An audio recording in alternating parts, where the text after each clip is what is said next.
All right, welcome back. This is a shop tour part 5, and today I am making a custom mod kit for a tuba. So I'm going to show you those parts. Let me turn the camera around. So here we have the sample parts that this client has sent us, and as you can see, that's a finger button. It's pretty big compared to a trumpet finger button. For comparison, there is a trumpet 3/4 inch bottom cap, and this is the finger button. So obviously much bigger.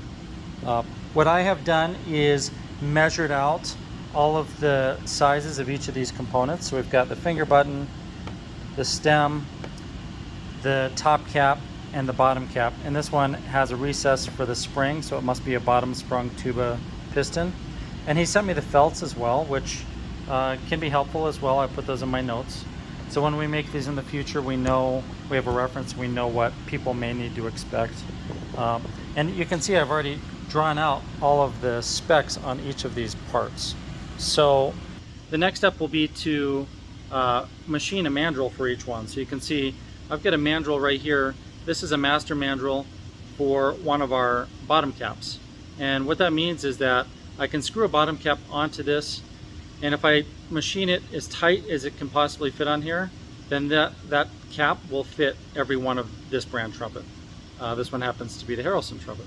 So, but we make mandrels for every part.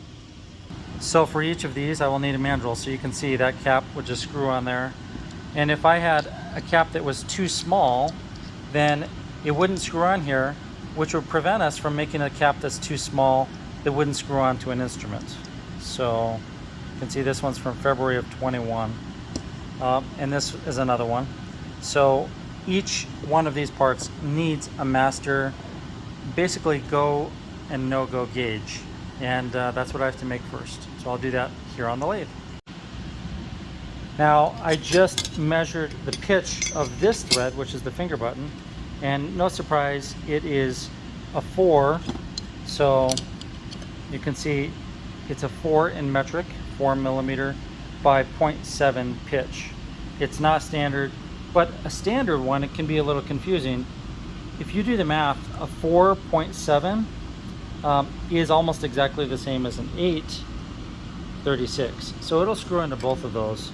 And then we go on and we check each one of these other ones. And this one looks like it's probably an 8. So a 5 by 0.8. And it is. See, it screws straight through. Now, the finger button actually screws onto the end of this. So I know that this is the same. It's a 4 by 0.7. So now I have all those threads. To get the threads of these parts, I will not have thread gauges that fit in there. Instead, I'll have to use an actual TPI gauge, which I'll show you here. Okay, so now I'm over at the microscope, and I've got my thread pitch gauge, and this one is metric, 60-degree threads. This is the top cap, and I am checking on the microscope to see which of these gauges fits best, and I think I've got it figured out, but hoping this will show up on camera. This is not the easiest thing to do on camera, so give me a second here to try to line it all up so you can see this. Alright, so if you look on the screen, you can see that I pretty much have full engagement on those threads, but it's a matter of me lining it up just perpendicular. Let me get a little more thread in there and get it in focus. Can you see that? See how those high points and low points are a perfect match. Now let me get a little bit less in there so we can get the light on it. Yeah, that light is just not gonna reach that spot without getting in the way. That's the best I'm gonna get. Oh, look at that, perfect. See, now we've got all the peaks fit perfectly in the valleys of the thread gauge, and you know, it is a 0.7. If it's not, I'll find out as soon as I try to screw it down. But it does definitely look like that is correct. Let me pull it back one and check once more. Yeah, and this is a tricky thing to do because when you're trying to measure a thread pitch with tools like this, then it can be kind of tricky, mainly because this is so tiny. Like if you look at that, compared to my finger, there's not a lot there. It's a very small tool. So let's get it close to the camera. It won't even focus, it's so small. So to see this with the bare eye is difficult. Sometimes I have to use you know, eyewear to magnify it, and sometimes I just use the microscope. The microscope is normally pretty easy to use, but getting the camera to focus on it is a little more challenging. So now I do know these are a 0.7 pitch.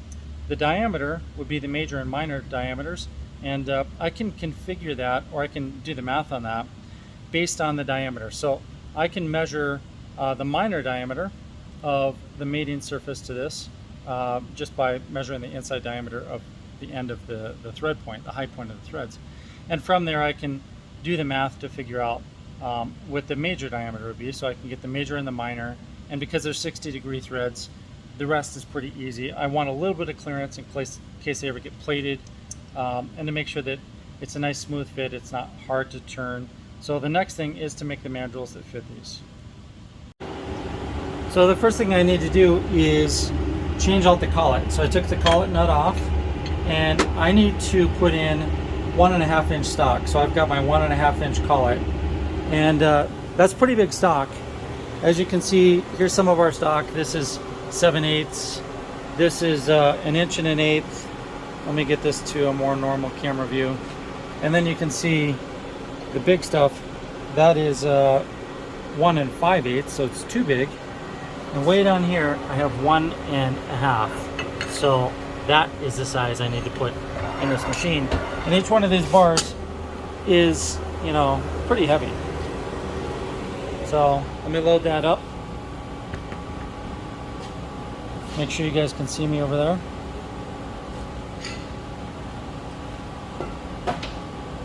So first thing I'll do is put the collet in.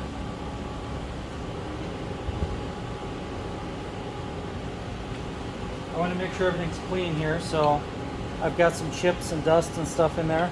I'll clean all that out. That way it doesn't stop the chuck from opening and closing. And then once I get that cleaned out, I put the new collet in. They're spring collets, so you've got to kind of spring them in place. The bigger ones are harder to get in, and that's what it looks like.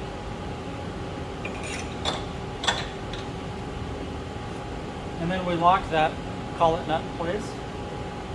And that part is done. I'll show you what it looks like. So now we have a 1.5 inch collet hole, and when this pulls back with a hydraulic cylinder, it'll squeeze these three, I guess, fingers to the collet around the stock. So the other thing I need to do is change the spindle liner itself. So back here, inside the spindle, this is called the headstock, I have a liner, and I need to pull that out and put the right size in. So that was a 1 1/8, and now I need 1 1/2, which is this one right here.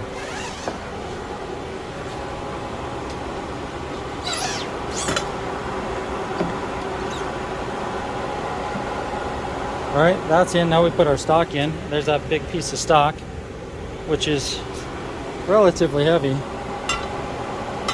It's not as easy to do with one hand.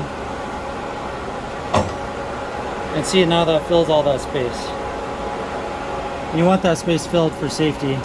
Otherwise, the centrifugal force of it spinning at, say, 4,000, 5,000, 6,000 RPM, it can basically make it bend and then fly out of the machine and kill somebody. So now we've got a little bit sticking out, and I can close my collet. So I just push chuck. I'm going to turn the machine off for a second. Now here's an interesting problem. These parts are actually 1 3/8 inch diameter. Okay, so a little smaller than my stock. The problem is that's too big to fit in the subspindle, because the subspindle only goes to 1 3/16, or it's 30 millimeters. So because it is a different size, I need to use the subspindle, because some of these parts need to be cut on both ends. So for instance, this part, I'm going to do all the threading and cutting out on this side, and then I'm going to bring it over here and machine this feature. The problem is I can't actually do that, and that's simply because there's no way to hold it. So another way to do it is I could turn it around this way, machine this side, bring it over here, and then machine out the inside. So that is a possibility. With that said, this particular part, I might get away with just doing the whole thing on the main spindle. The other part, the bottom cap part, I have another set of issues. I have this recess down inside, and the tool that normally could make that would either be one of these boring bars or this face grooving tool. And I have kind of the same issue. I either need to get it all done on the main spindle, or I need to find a way to hold it onto the sub. And I think I know what I'm going to do, but we'll find out here in a minute. So now I'm setting up the program to make basically the go gauge or the no-go gauge. And it's going to act as both, but I only make one gauge for most of these, simply because if the cap is a little too big, that's okay. It's not going to be too far out of spec if I make it a tiny bit oversized. But if I had someone else running production, I'd have to make a no-go gauge that's too small and too big. But because I'm doing it myself, I know I don't really need to do that because I have a good idea of what the tolerances should be. So first thing I do is I pull up one of my go gauge programs, and this one is Go Bottom Cap 1 TB. Well, let's just push enter on that and see what it is.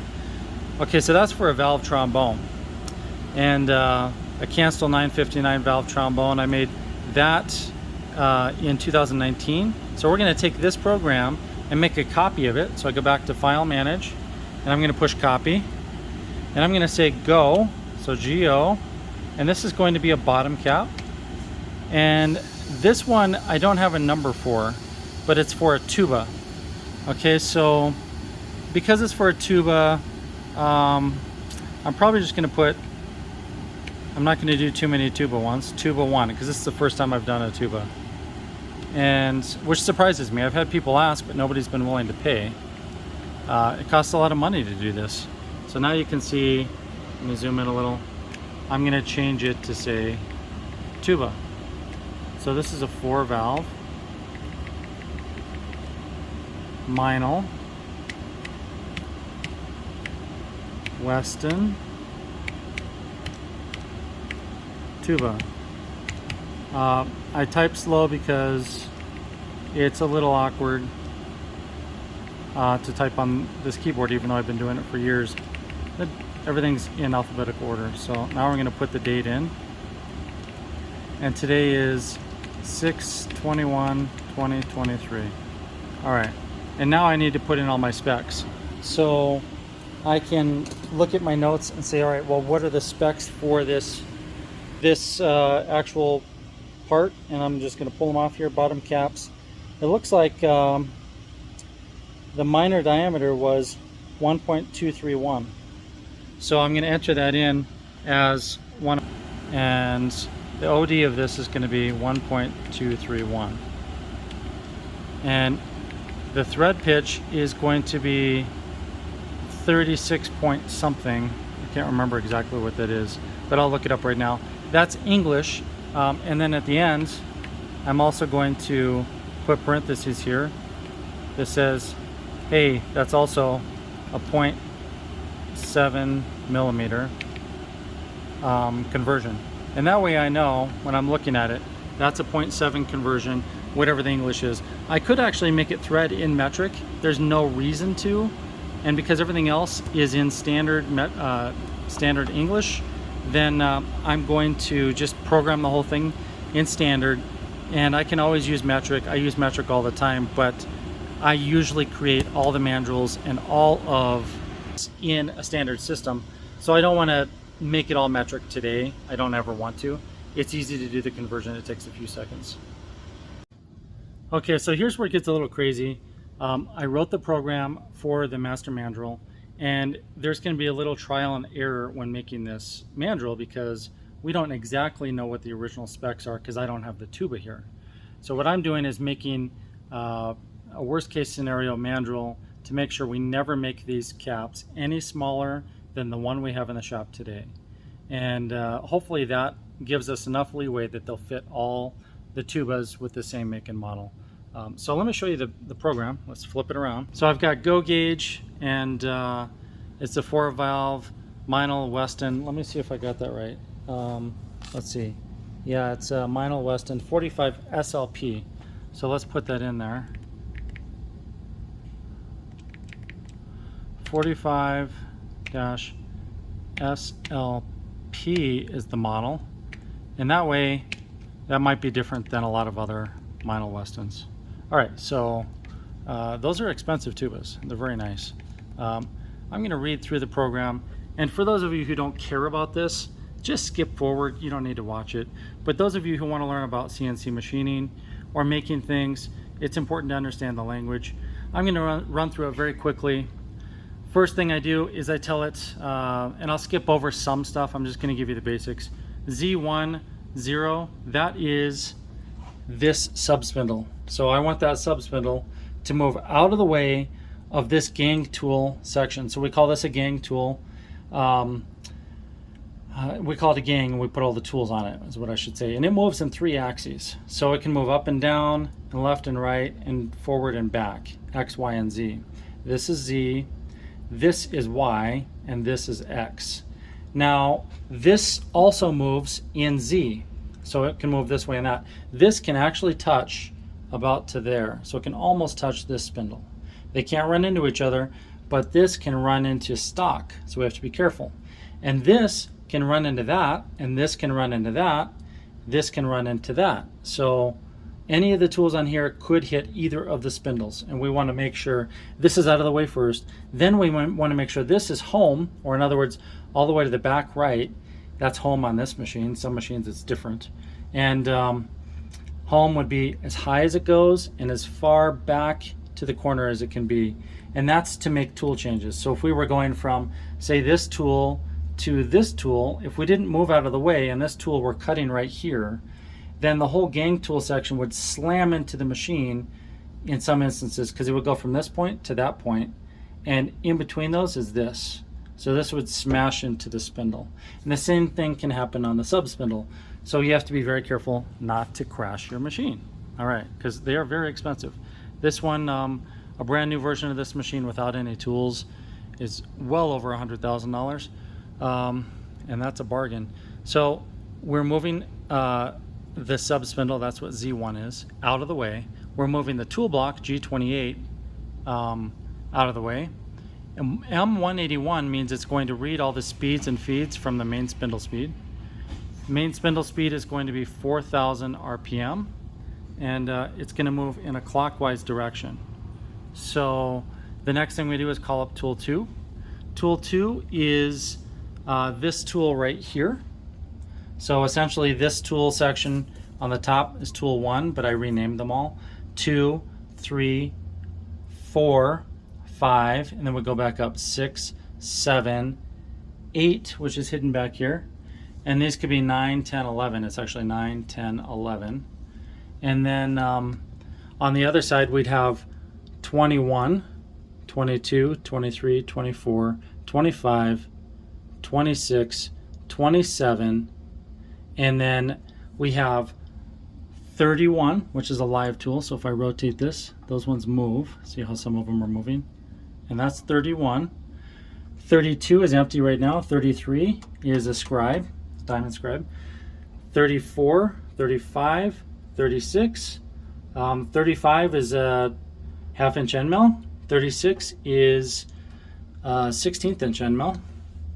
37 is a drill. 38 is an end mill. Well, it's way back there. And 39 is a ball mill. And I can change any of these. So if I have many programs that use similar tools, I try to keep all the tool numbers and tool positions the same, so some of them don't move. For instance, number 2, this one here, it never changes. It doesn't even change shape, except the radius at the end sometimes changes. We do have to change the inserts for stainless or titanium or aluminum or brass, but the tool holder stays the same. Tool 3, we have a multiple range of tool holders for that one. So you can see right now, it's this modular system by Kennametal, and I can basically loosen this up and this whole head comes off. And right now it's a round profile that can create lots of nice curves or even be a cutoff tool. But I have many variations of that tool, so let's look at some of them real quick since we're talking about it. So you can see I have other variations. I could put this on there, and this one's for roughing like steel. This is the type of tool holder that's in there right now. I have 2 of them. So if you look, I've got one here and one there. So I have a left and a right. And this one, you can see, would fit over here. So I could switch it out and put this one there, which would mirror this one. And sometimes I do that. So we'll put that back. This one is a special insert holder.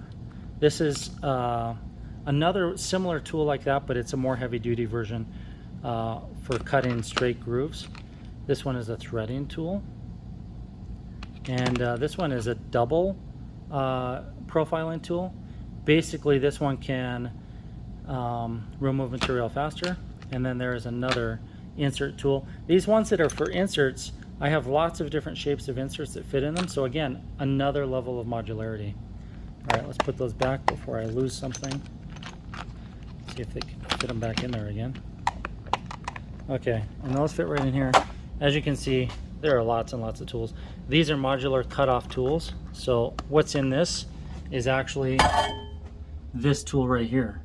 That is a tool holder with a tiny insert in it. It's really dirty. It's just covered in brass. That's what it looks like. And this little edge right there is super sharp, and it takes the material off and it parts it. So it basically cuts the pieces off so it can go into the sub spindle, or so it can be taken off the machine. And then there are lots of other tool holders in here. We have so many different tool holders and tools. So these are all different types of boring bars, and we'll see the boring bar in one of the next programs. So let's go back to the program. Told you guys, if you're not into this, fast forward, because it could be boring. It might be interesting, I don't know. G54 is an important piece of information. G54 is the machine's coordinate system, basically dedicated to the left side of the machine for the main spindle. So every one of the tools facing this sub spindle, or any tool I use on the sub spindle, like these ones in the middle, they need to have a G54 offset, which means we know when we put in G54 that this tool is going to have an offset amount from the tip, the end of the part, to here.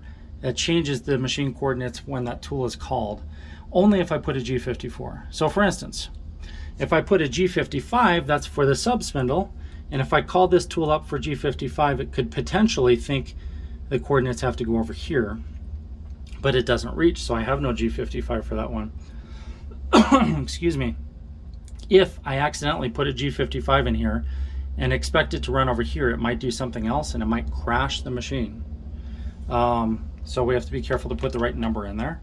If you don't put a G54 at all, then it'll call up whichever one was last used, and because this is a machine that uses both main and sub spindles, and I use them all the time, the last command that could have been called up was most likely a G55, because those are the last ones we use, because that finishes the part over here. So G54, G55. I can use this tool on both, and I can have a part in here and a part in here at the same time, and I can go back and forth if I want to. And sometimes that actually happens. Or I can pass the part from here over to there. So there are a lot of options on this machine, and this isn't even the complex machine. You know, the one right over there, that's the complicated one, because that one actually can do twice as much as this one. Basically, G54's for this side, G55's for that side. Long explanation, but you guys need to know that stuff if you're ever going to program a machine. We move on. On the G54 line, I say, hey, move to these coordinates. X is 1.55, Z is 0.1. 1.55, so I've got this tool, is a little bigger than the diameter of this. So my X coordinates are going to be 1.55 inches, and this is 1.50 inches. So all the X commands on a lathe on this type of lathe are measured in diameter. So technically the center line would be 0. And if I go out 1/2 inch, it's actually programmed as 1 inch. If I go out 3/4 of an inch, it's programmed as 1.5 inches. Because on the lathe, you're thinking about the diameter. So it makes it easier to get the right sizes. Otherwise, you'd be dividing everything by 2 if we were programming like a milling machine, which would be literally you measure the distance and that's the number. So what I'm saying is center line is 0. This is only 3/4 distance, 3/4 of an inch distance, so 750 to get to the end, but I program it as 1.5. When I want this tool to come down here quickly, I make it a little bigger so it doesn't whack into the stock. Because as this is spinning, it most likely is not completely true, and a little piece of it is probably sticking out, and I don't want to hit a diamond or a PCD insert moving fast and slamming into a part. You need to do that carefully. Oh, wow, we're really getting somewhere. So now I'm going to fly through it. Basically, I'm getting close to the end of the part or the stock. I'm telling it now I want to move at a surface speed of 800. We're not going to talk too much about that. Here's a canned cycle, G73. And G73 is a whole bunch of stuff, but if I push edit cycle, it says syntax cannot recognize. That's because this machine is a special control that was made years ago. It's a 2004, so it's almost 20 years old. And the G73 is a common command on lathes, but for some reason, this control wants to see G73.1, and I'll show you what I mean. If I click insert cycle, then it gives me some options, and I can say, hey, I want to do diameter cutting cycle. Diameter cutting, I choose that. I could put in the information, and if I click finish on this, it will give me a G73.1 because that's their special code. I don't use the 0.1. I use the old version, which works just fine. So long story short, I'll read through this quickly because it could take forever if I keep talking. This is a cycle that creates the profile of the outside of the stock. So I want the stock to resemble something like this. Let's see. Let's unscrew this. It's going to be a bigger version of this because essentially what I'm doing is I'm creating a master thread mandrel, and then I want to have some stock to hold on to in the manual lathe so we can put this finished part on here. We can confirm it's the right size, and then I can make a second version of this. It's a little looser tolerance. So when it's plated, it'll fit on there. And then we can put it on the manual lathe, and we can spin it and finish it on the manual lathe. So I'm making one of these, only it's a bigger version. So essentially, I'm giving myself, the U number is basically X. So we've got X, Y, and Z as our coordinates. If you go back 3 letters in the alphabet, you get U, V, W. U correlates to X, V correlates to Y, W correlates to Z. I want to move X out a little bit. We use a U, which is a relative positioning coordinate system. So essentially on tool 2, I'm going to say, let's move out, or let's move in 80 thousandths per pass. So every time it cuts, it's going to cut 80 thousandths of material, which is technically only 40 thousandths per side, if that makes sense. Okay, so from there, we have some other numbers.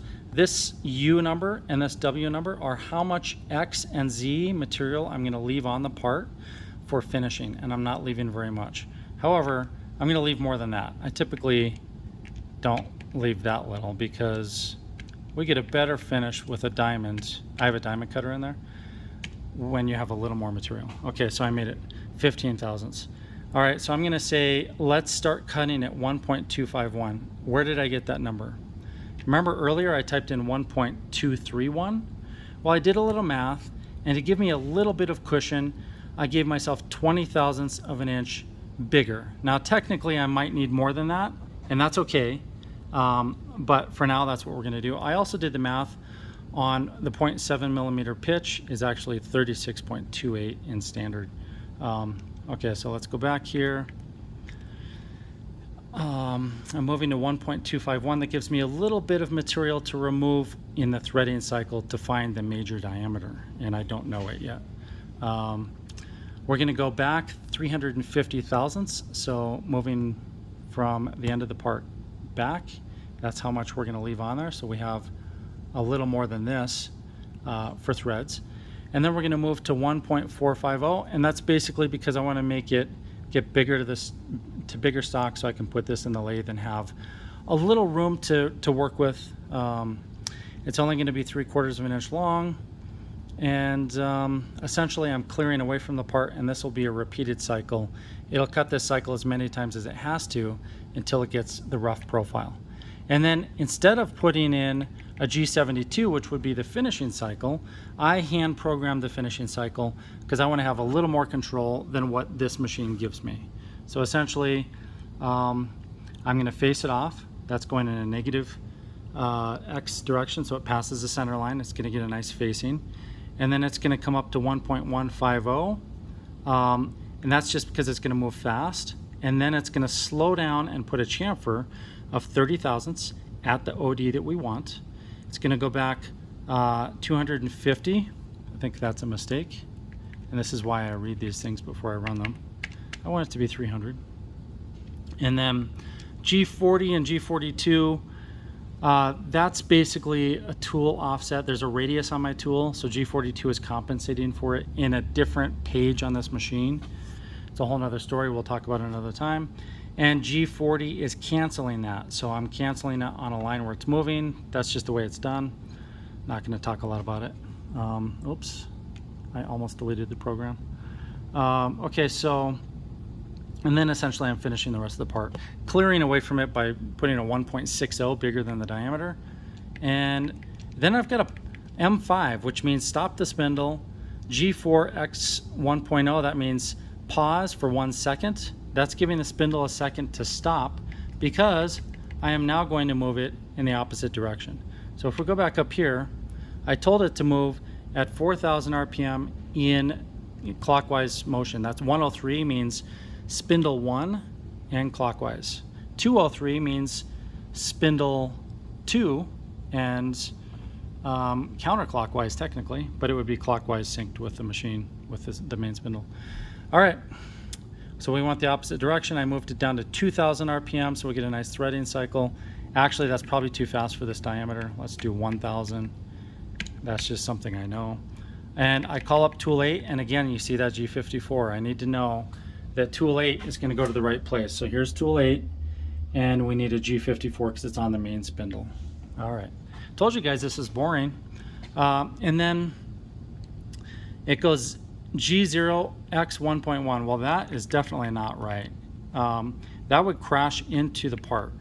So I need this to be something bigger than what is programmed. We're going to do 1.350 because that's a little bigger than the actual diameter, which is 1.251.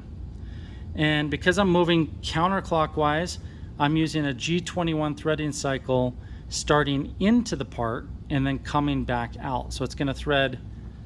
It's going to come back here and then engage and pull out. And that will create a clockwise thread by moving this counterclockwise and pulling out. So let's see, this would be counterclockwise, and pulling out would create a clockwise thread. I did that because technically I'm using an ID thread tool. So instead of having two threading tools, I use the same one for ID and in OD. So ID is inside diameter. So that one's designed to go inside the part and cut this direction, going from outside in. But if you reverse it, you can make it go out. On the outside, you can go from in to out. And that's what I've done here. I do that because I have so many tools and I just wanted to save a slot for a tool. So, okay, and it works just fine. I'm going in by 5 thousandths. Or no, 6 thousandths, from 251 to 245, and then increments of 5 thousandths, and at the end I do the same one twice. That's to give me a little room to cut more later. Now it could be that all of this is wrong and I really should start with 1.26 or some bigger number.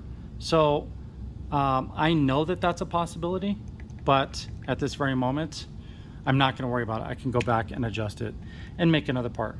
And then after that, I tell the spindle to stop. I make Z go back home. I make the tool block go back home. I call up tool 5 with a G54 again. I'm keeping the 2000 RPM now at a clockwise motion. So the spindle reversed again. I've got a G0 1.55. That means I'm just outside of the part. I'm going to go back to Z is 838, and that number came from the width of tool 5, which is 0.089. And I just cut a little bit off because it should be 0.839, and I'm getting that from the length of 750. Remember, this part is 750 thousandths long. So if I add 89, I would get 839, and I made it 838 just so that things work out right, because I put a special chamfer in there I didn't mention. M13 is going to be the parts catcher. In other words, when I push M13, this is going to come out to catch the part. And then I slow the surface speed down to 650. I cut into the part at a feed rate of 3 thousandths per revolution, and it's going to do that all the way till it gets past the center line of 40 thousandths. Then it's going to come back out to 1.60 to clear away from the part at a feed rate of 20 thousandths per revolution, so in other words faster. It's going to stop the spindle, and it's going to rapid tool 5 into a position. Basically, this is tool 5. It'll wrap it into a position that will allow me to pull the stock out exactly to the stop here when it's up here to have the right length to cut the next part. Oh man, that's a lot of stuff. That was a lot of explaining. I know that the CNC side of things, the programming, it can be really intense. This is one of the simplest programs you can even write. So what you just saw was literally only using a couple tools. I used tool 2 to do the profiling. I used tool 8 to do the threading. And then I used tool 5 to cut the part off, and also to act as a stop to pull the stock out to the next, for the next part for the same length. And I'll need that because I have to make 2 of these for top caps and 2 of these for bottom caps, so that I have one master for measuring in here and one that's a slightly more open tolerance for threading on brass or plated parts on the manual lathe for final cleanup. Now this person actually ordered these and sculpted, so that's a whole nother thing that we'll do on this one, and I'll try to film the whole thing and put it in this video. It's going to be a long video, but you know, to really understand what I do and how much work is involved, it's good for you guys to see it. Plus, it really helps those of you who are makers and even machinists. Sometimes machinists tell me, hey man, I learned something new from what you showed me today. I had no idea you could do that. Likewise, I learn a lot from other machinists, and I study really hard. I read about machining and engineering. Sorry, that was the air compressor. And design and just a lot of things. And I take classes regularly. I've been doing that for decades. So I'm a student of this as well. And if you see something that I've been doing and you think, you know what, it'd be way easier if you did it this way, it may or may not be possible with this setup and this machine and my tooling. But if you think of something, you want to drop a line and tell me, hey man, it would be better if you did it this way, or I've done it that way, then it's better, or you think it's better, let me know as well, because that's helpful. Also, I want to mention, let me zoom out a little bit, this lathe is actually going to be up for sale in September. So as you can see, I use it all the time, and I have 2 of them. That one's going to be up for sale sooner than September, and it's the same lathe. I don't need these anymore because I got the better version over here. It's the same brand. It's just newer, and it has a lot more bells and whistles, and basically it cuts everything twice as fast as this one. It also costs a lot more than this one.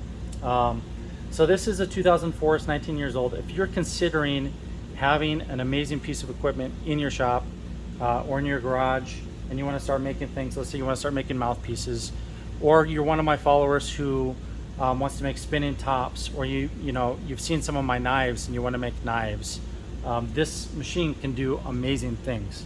So if you're interested in purchasing this machine and you want training, consider this kind of your crash course. But I will sell the machine with training. I'll give you a full day of training, and I'll give you all the information on how to set it up and hook it up and all that stuff. I've helped other companies with this exact same lathe make and model, getting it up and running in production. So if you want this one, it will be for sale. It's a very valuable asset of ours, but at the same time, we need to let it go because we need more room for more machinery, newer stuff. So I finished all the programming. The next step is to run this part. So what I'm going to do is grab the full-size tripod, set it up, and we're going to try to test run this part, and then I'll talk about it after that. So last thing I want to say is push the subscribe button and tell your friends and colleagues, if you know anyone who would want to see how trumpets are made or learn about machining, have them subscribe to this channel, and it does help us quite a bit. Believe it or not, YouTube actually pays me to do this. They don't pay me a lot, but they pay me enough to make it worth the time to put some of these longer videos out. And you know, this order for this mod kit, everything I'm showing you, it's a $600 order. So I make $600 doing this, and I'm really good at it. I've been doing it for decades. You know, YouTube doesn't pay me that kind of money, but at the same time, it's really fun to show you guys how this works. And I like to devote some of my time to answering your questions as well. So let's try it out. Okay, so we're just about ready to run this. I want to show you the graphics. You can see the control is drawing out the tool paths. So this is the main spindle over here. This is the stock sticking out, and the tools will be coming from this direction. So home is back here somewhere, and everything's happening on this side. And you see the lines on the other side. Just because it's a cylinder, then it's repeated on the other side, but it never actually crosses the center line, except when we face barely over the center line. So everything really happens up here, all the tool paths. And we can even zoom in on that, so I can say, well, let's adjust the graph and zoom in on that area and just see what it looks like. And there's not a lot to see. I could make this 3D and look at it, but you can see the roughing passes. The threading passes are these thick lines here because they just gradually get deeper. And then the finishing pass is the one closest to the stock, and you see it's the one that has the chamfer right there. So let's watch this run. I'm gonna go back to monitor and get my graph back and my coordinates so I can watch that stuff in case I need it. And now I'm just gonna push start.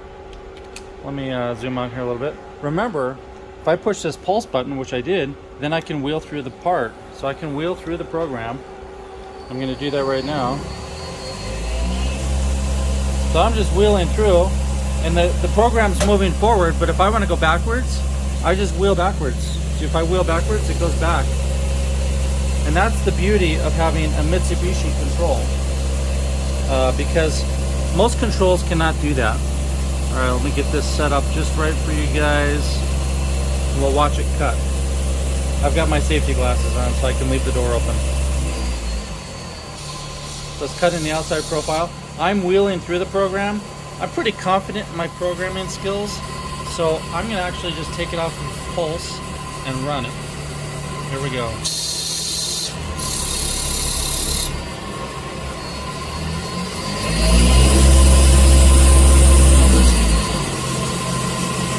That's the finishing pass. There's that chamfer. And now it's going to finish this and go to threading. It created a back chamfer, which I didn't tell you about. So now we're getting our threading tool in there. And it's moving real slow. It could move faster. I just have the rapids turned down slow. And now it's going to do the cutoff. And I'm going to close the door a little bit so I don't get hit by chips. You see there's not much clearance there. It's almost going to hit the spindle. And the last thing it did is it moved tool 5. Let me zoom out a little bit. This is tool 5, the cutoff tool, the parting tool. It moved it right here so I can open the chuck, which I'm going to do right now. And now I can pull the stock out to this stop block. So basically it's acting as a stop. And now I'm set up for the next part. And that's just part of the programming I put in there. So let's look at the part. It's too big to fit through my parts catcher, so I've got to fish it out of here.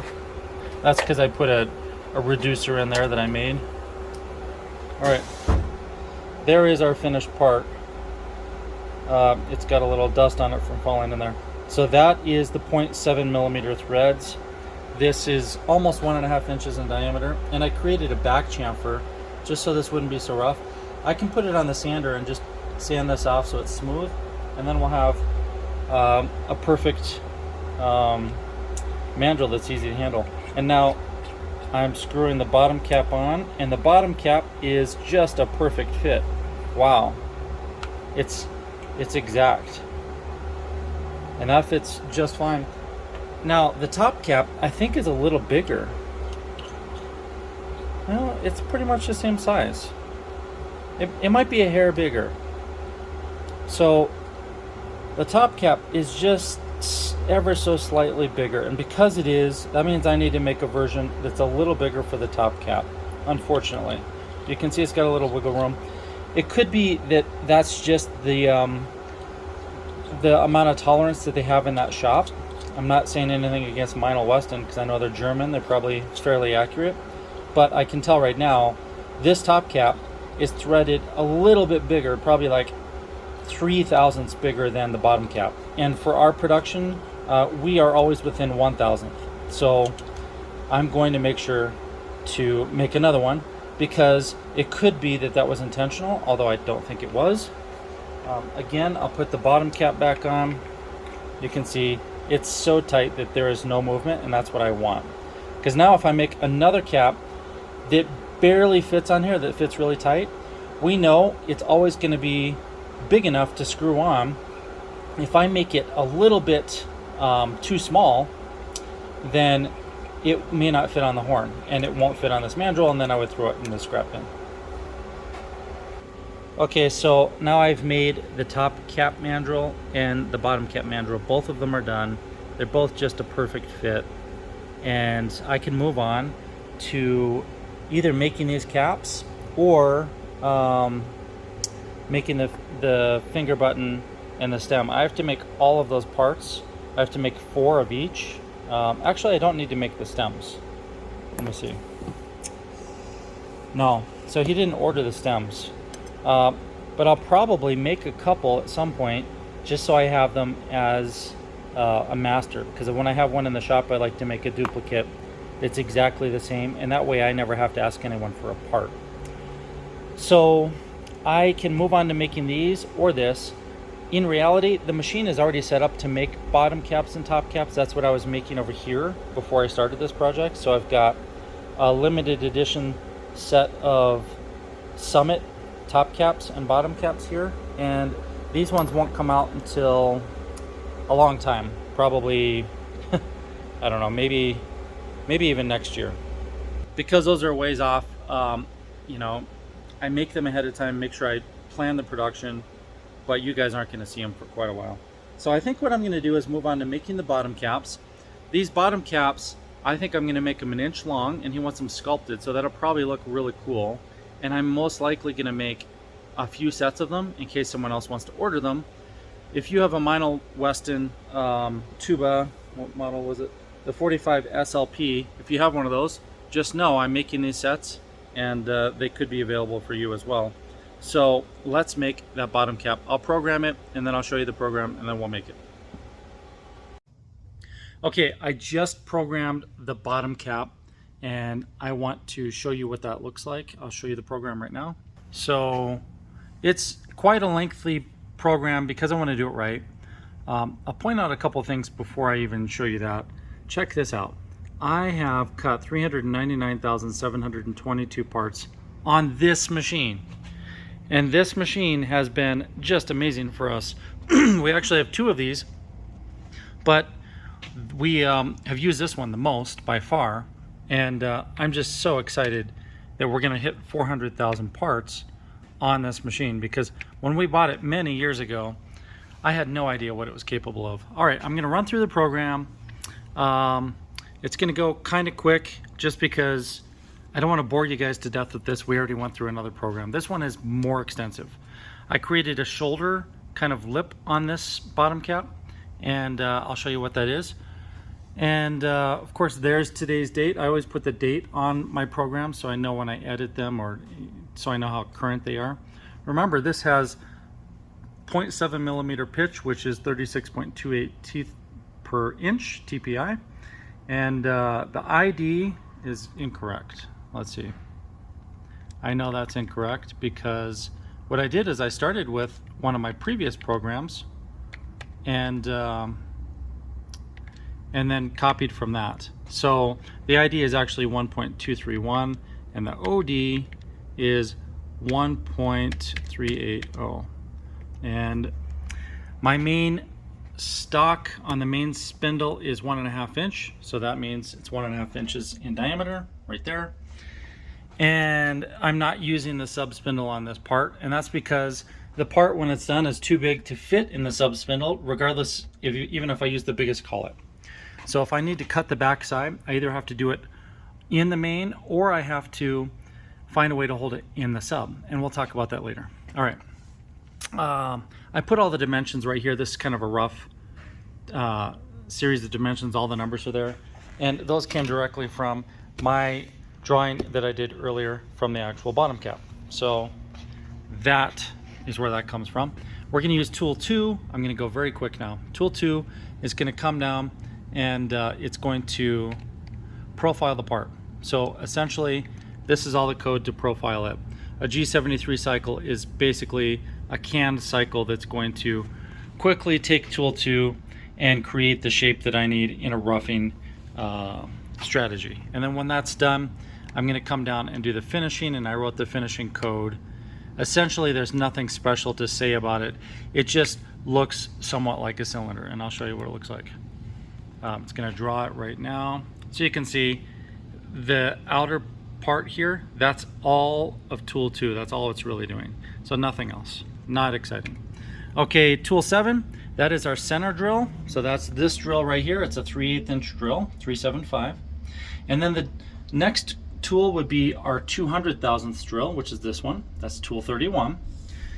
After that, we have tool 11, which is a boring bar. That's a small boring bar, but pretty strong for this type of machining. And then we go to a smaller boring bar, which is this one. And I'll show you the code for all of those. So tool 7, I'm going to be drilling, we're going to go 280 deep with that. And I go a little deeper than I want it to be, so it creates a chamfer at the bottom of the part. And then tool 31, it drills in 1.080. And that's because I want to clear the shape of the drill. So I want a through hole of 200 all the way through a 1 inch deep. And if you look closely at drills, they have a taper at the beginning. It's usually 60 degrees, but it can be other shapes as well.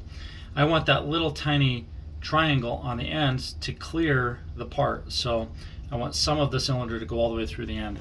And that's why I programmed it a little deeper than you would think, because I have a 1 inch part, but I want 80 over. Tool 11, that's the boring bar, that's a boring cycle. I did a G20, which is just the simplest version of removing a lot of stock, and I'll show you what that looks like. We'll draw that out here. So you can see right here, all these little lines right here, that is the G20 cycle with tool 11. So each of these lines is the tool coming in, then out, in, out, and it keeps moving in further and further. In reality, you know, it doesn't do the same thing over here because it's spinning on this axis. Then every time you cut this one, it's actually that one too. So it's drawing all of it so you can see the part, but in reality it only touches one side. But technically one side is all sides when it spins. Okay, so that is all of the roughing cycle, and then we've got finishing. Again, nothing really special except the original cap has a shoulder at the bottom, and I'll show you. It's right here. So see, there's an extra shoulder down there on the bottom, and I believe that's probably to position the spring. So that's most likely what it's for, and we'll look at the code for that. So basically, I bored out the main cylindrical section all the way to 1231, and I did a finishing operation, and then I went over and I roughed out that center little hub. So this code right here pertains to that little tiny shoulder in there, or that little extra recess. And then this is the finishing for that recess. All right, let's go down. Tool 10. So tool 11 is too big to fit through this hole. This hole is, on the original, was something like 315 or something like that. We are, 312, that's what it was. I actually duplicated it. We're gonna make it exactly 312 again. So the boring bar that's smaller can fit in there, but the bigger one wouldn't have enough clearance because it's a 320. So not quite the right size. And we're going from a 200 hole to a 312, and you wouldn't want to try to even hit a 320 because it would just probably crash the tool. It would take too heavy of a load, most likely, even in brass, because there's no room for the chips to get out. That's mainly why that would be a problem. All right, so tool 9, thread relief. Now this is a really interesting program, and this section I'm a little bit proud of. So I have to say, one of the cool things about being an inventor and a machinist and an engineer and all those different things that I do is that I get to solve problems the way that I see fit. You know, there's no superior that says, hey Jason, you need to do it this way because that's the way it's supposed to be done.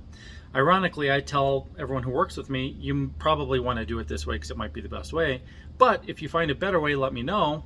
And usually people base things off of the way I do it because I've done it a long time. Doesn't mean there's a better way. This is a really interesting problem. I'm going to show you what happened. So a thread relief, it basically is this little tool that has a groove on the side. See how small it is? So let me zoom in. All right, so it's got this little groove on the side, and it's actually kind of hard to get on video. There it is. And that tool creates a recess. Grab this here. Let me zoom in again. It creates that little recess. See how there are threads, and then behind the threads is like a wider section. So that is a thread relief, and we do that for a couple reasons. One is so that you don't have male threads and female threads threading all the way to the ends on each other. Things can go wrong when you do that. But when you have a thread relief like that, it also allows room to push out grime and dust and dirt like you see here. And it's just a better manufacturing technique is to have the thread relief. It also gives clearance for the threading tool. So you can see this is the threading tool right here. And that threading tool has to get all the way to the end of the part. Well, you can see that little part that sticks out. Let's see if it will show it. See that little part that sticks out is the actual thread form, this little piece right there. And that cannot reach the very bottom of the part. So you have a thread relief for that reason as well. Because if it doesn't reach the bottom and the male and female can't mate all the way because there's extra material, you have a problem. So here's an issue that I ran into, and I figured this would be a problem. If you notice, I have these three tools set up in a gang style. Okay, so this says Turret Gang. I bought it from a company that makes these. I didn't make this one myself. And the idea was to have three tools in the position of just tool 1. So instead of having the fixed number of tools in this machine, sometimes I can set it up to have 4 or 5 more if I want. And right now I have 2 extras. So I've got tool 11, tool 10, and tool 9. Now this setup works perfect if the diameter of the stock is, the clearance space of that or smaller. And that spacing tends to be about 1/4 or 1 1/4 inches. This is a 1 1/2 inch bar of stock, and essentially you cannot use these tools in certain ways because check this out. If I use this right here, it barely has enough clearance. So if I'm running this tool in, that one almost hits. Okay, so if my ID was a little bigger, this one would run into the part and it would crash. It would just break off. The issue I have here is this one normally is turned 90 degrees this way, so the little tang that sticks out normally sticks out this way. I turned it 90 degrees because my lathe can actually move in Y. So this is a 3-axis milling center inside a twin spindle lathe. So essentially I can move in X, Y, and Z, and because this wasn't enough clearance to fit inside the part, I turned this tool, the thread relief tool, 90 degrees up, and I reprogrammed everything so that now this is going to create a thread relief coming in and pushing straight up. And if it goes straight up, it has clearance. If it were to go to the side, you can see it never would have fit. It would have run into something. It wouldn't fit, because normally it would have to cut in X, this direction. But now I have it go this way, and now there's clearance. And all I had to do was rewrite the program, or I guess not rewrite it, because I had to write it from scratch. But you can see I have my thread relief, and the width of that tool is 20 thousandths. I had to do a lot of little math to make this work. So essentially I made X go over by 1/8 of an inch, and that's because the center line of this tool is where it was ground, and it was a 1/4 inch tool. So this sticks out a 1/4 inch diameter when you turn something from the center, which means it's an 1/8 of an inch from the center. And because I twisted it this way, it was sticking out here. 0 is X and Y 0 is X, Y, and Z 0 is all programmed from this very tip.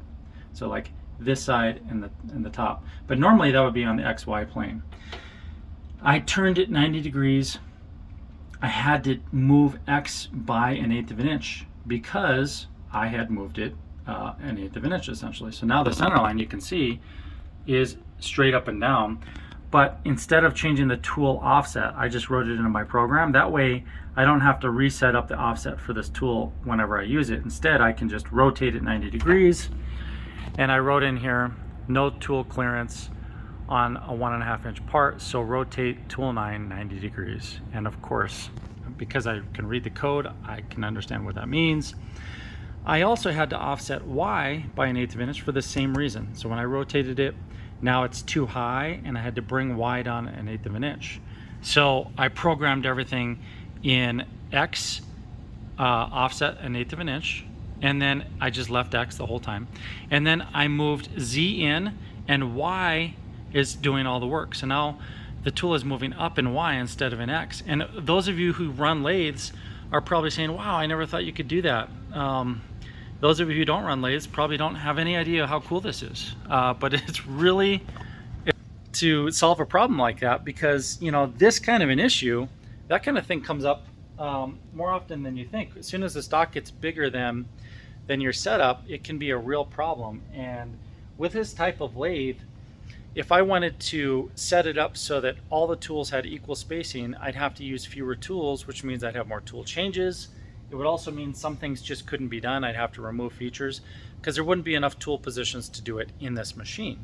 The machine was designed for 42 millimeters, but I added those tools so we could have better parts in the 1 inch and smaller range. And yeah, essentially solving this problem for TUBA is great. However, what I'm gonna buy is an Akuma Multis, and that thing would not have this issue either. Because it's such a big machine, but it would be slower. All right, so I changed all of the X values to Y's. I had to do some math to figure out what they actually should be. I sure hope I did it right, but you know, I have to say I usually check this stuff enough to where it's probably fine. We'll find out. And then we go to tool 8. All right, so tool 8 is the threading tool. It's a G21 threading cycle. We made this standard, E is standard. And if I changed this to an F, it'd be metric. So I could have put F.7. Instead, I put E 36.28. Let me fix my camera here. It didn't want to focus there. Oh, there we go. All right, so that's the threading cycle. And now we get to tool 3. And tool 3 is what's going to make the back side of the part. So let me show you the drawing one more time. And we'll see how I created this curve. See that curve on the back? I want these bottom caps to look cool. So they're not just gonna be cylindrical, like squared off here. Instead, I've got a little radius. Let me zoom in there.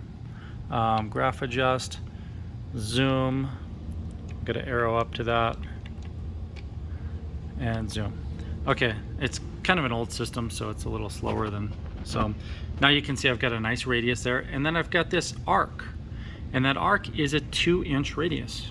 So the bottom caps on the bottom are going to look really like smooth and rounded, which is a cool look. And there's the R200 or 2.0. So this is a G3, which means an arc, and it's going to be a radius of 2 inches. All right, blah blah blah. I also created a shoulder on it. So I offset that tool so that when I cut the part off, there's actually a little shoulder nub that sticks up, and tool 5 would be the one that cuts it off, and that's the code for tool 5. And once again, tool 5 is that one right there. That's the better tool for cutting off. Technically, I could use this one if there were enough clearance. As you can see, it wouldn't be able to cut 1.5 inches deep. So, because this would have to be 3/4 of an inch distance, and this one does have that much clearance. It's deeper. So I couldn't cut it off with tool 3, even if I wanted to. And then just to make it easier for making future parts, I put in an M98 P1 or 1100. That means it's a bar pull sub-program. It pulls the bar 1.1 inches.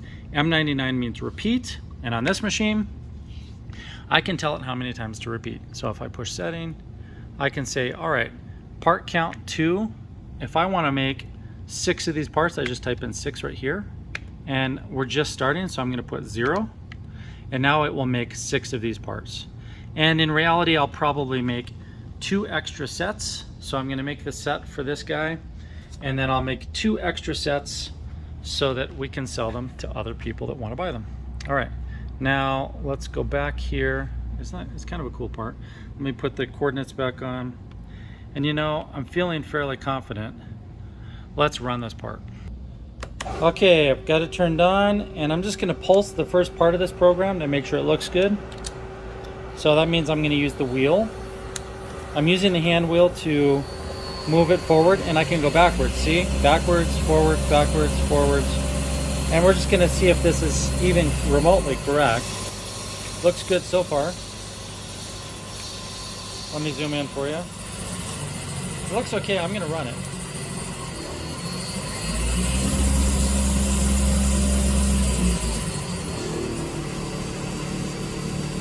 Yeah, that's looking nice. So that's the outside profile. This is the finishing pass.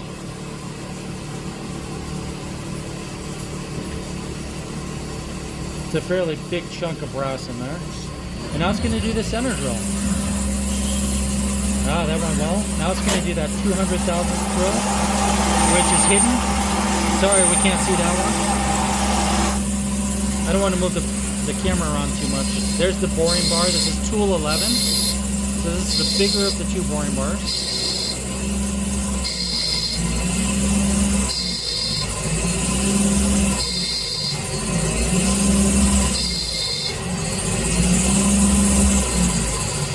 That's the finishing pass. And now it's going to do that little recess on the bottom that I showed you. A 728 section. It sounds like I gouged it a little. I probably should have taken a lighter cut there. Now it's going to move over to tool 10. So that's doing the through hole. It's really hard to see. And it's a little noisy, but the chips look fine. It's probably that thin, long tool is making a little noise. Not a big deal.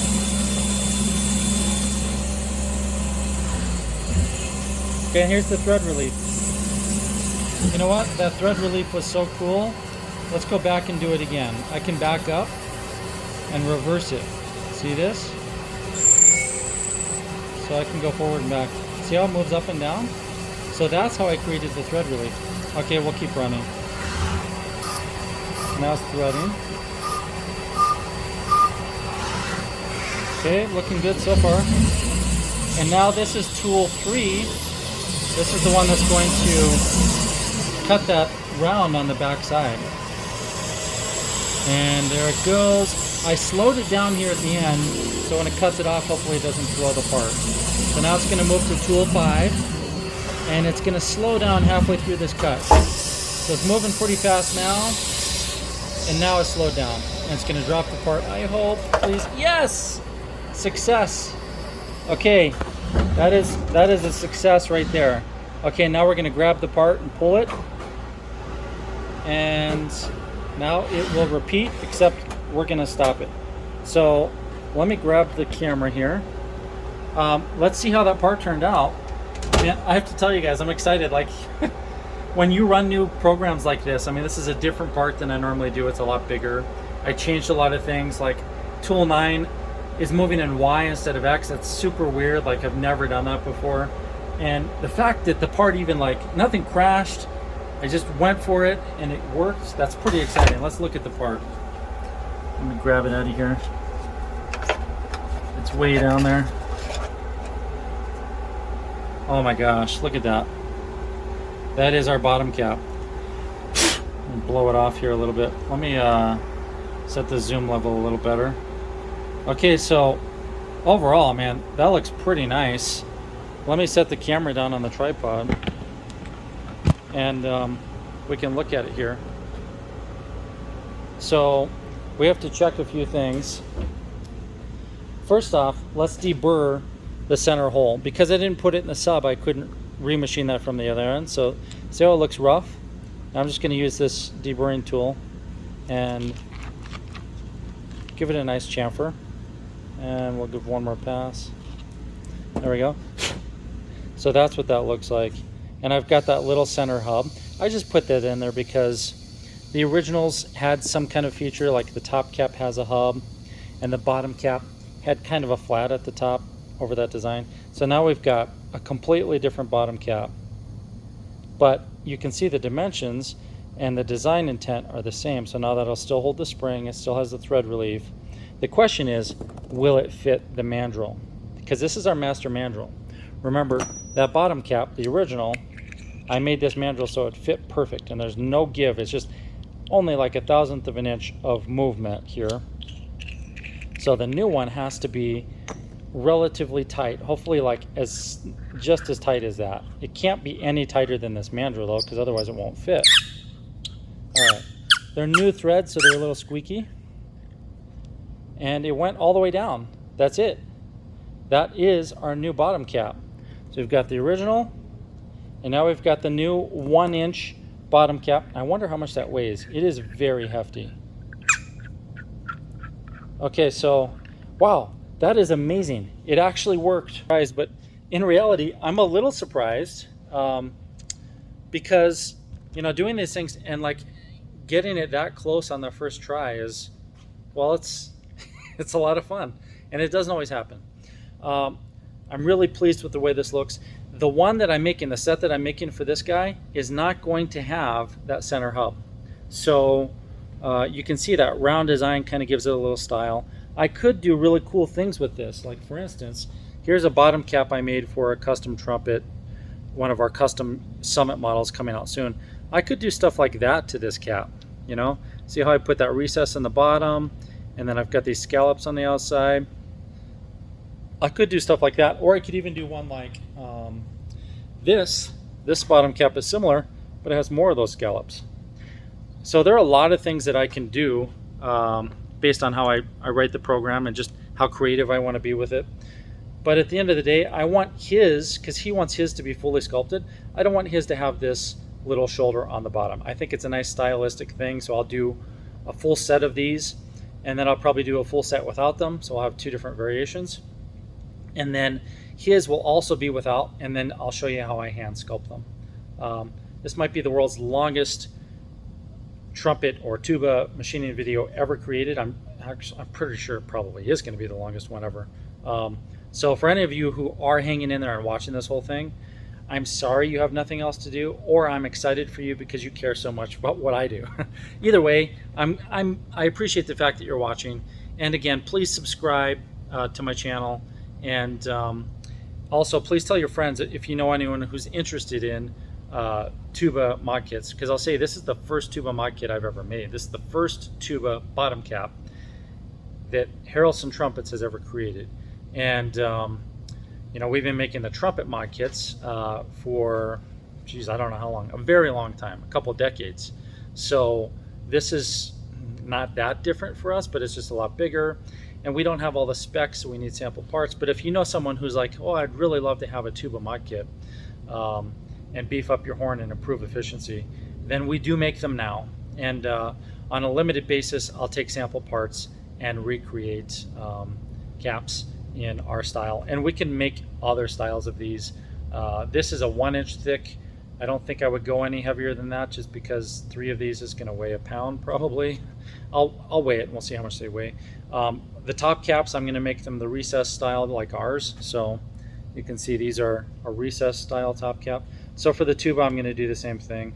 And is that funny? Look at the size difference between these. This is a trumpet top cap and a tuba bottom cap. So we will be able to do those different things. The thing is, you'll have to schedule a time to send in your parts. I'll measure them, make the new mod kit, and send it back to you with your original parts. That is a process, and it never goes very fast, so don't expect everything to happen in one day. It typically takes a week just in brass. If you add inlays, it might take another few days, and if you add plating, it'll take at least an extra 2 or 3 weeks. So just know that. I've had criticism over the years of people saying, oh, I love your products, but they take too long to get. Well, here's what I have to say about that. Just order them earlier, because I can't go any faster. You're watching this video, the majority of the stuff that I did, you never even saw. You didn't watch me write that program, which took quite a while. So now that I have a template for this, I can change the specs, I can change the diameter and the threads, and making bottom caps will be a lot easier than next time, even with a different sample. I'm excited. This is pretty cool. So I'm going to run a bunch more, and then we'll move on to the top caps. I have the top caps programmed, and I'm going to show you the program very quickly, like in 30 seconds. Then we're going to machine one of the top caps. So here is the program, and let me get to the top of it. It is actually 2 parts. So this is the second half of the program. The first half is actually one program that runs the part in the main spindle. And because the main spindle is 42 millimeters, it's easily enough to handle the entire top cap size. But I cannot pass it to the sub spindle because the sub spindle is just barely too small to hold a top cap. So instead, let me open this up. I made this mandrel, and now this mandrel fits perfectly into the sub spindle, and then I can screw one of the top caps onto it. So basically that looks like a bottom cap, but it's going to become a top cap.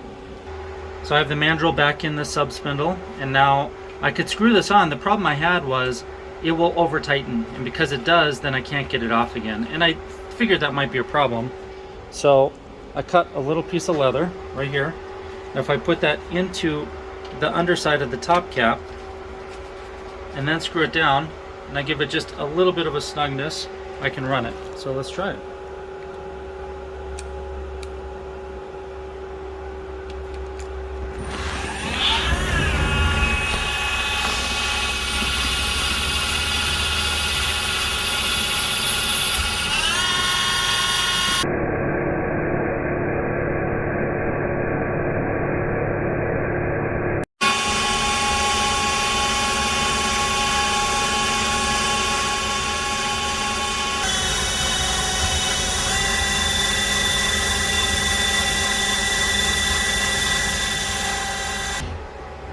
And now I have a completed top cap.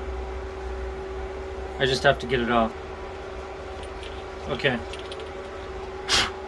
Oh, I dropped a piece of leather. There's the underside, and there is the top, and now we have a finished top cap.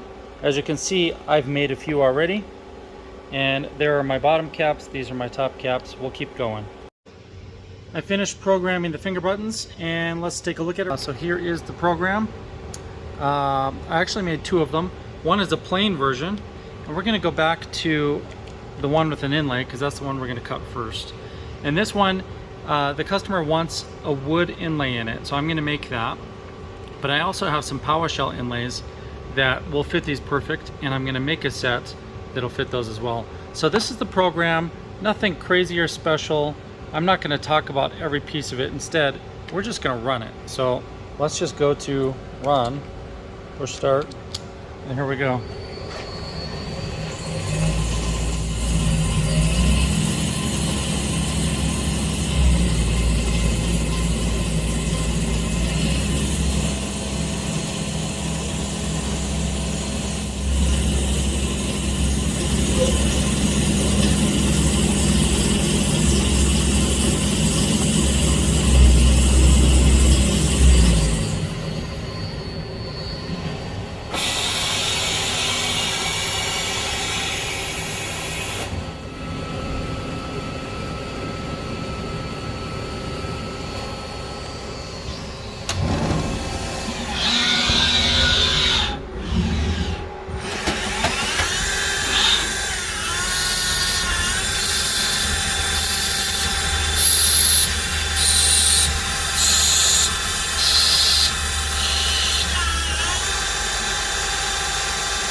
All right, let's go in here and find the part. There it is. And that is the Meinl Weston finger button. It is, in most of the dimensions, it's exactly the same as the original. So there's the original, here's the new one, and the thread is exactly the same length, the same thread pitch, the same diameter. Shoulder is exactly the same. Those have to be the same for alignment. And we do that on all of our SWE mod kits. Everything is exactly the same as factory, unless of course you need it some other way. The height, actually I did make the same, but I could have made it thicker. And this would fit right into one of the top caps, and we have a little bit of clearance there, so that if there's some misalignment with the threads or the stem, then you know, sometimes the stem can be bent, then there's a little bit of wiggle room there so it doesn't hit the top cap. So I'll screw this down onto the stem. There we go. And now I can also fit these with inlays. So I've got some green power shell inlays, and you can see I'll be able to then set these as well and have a really nice set. This order is actually going to have wood inlay, so we'll see that instead.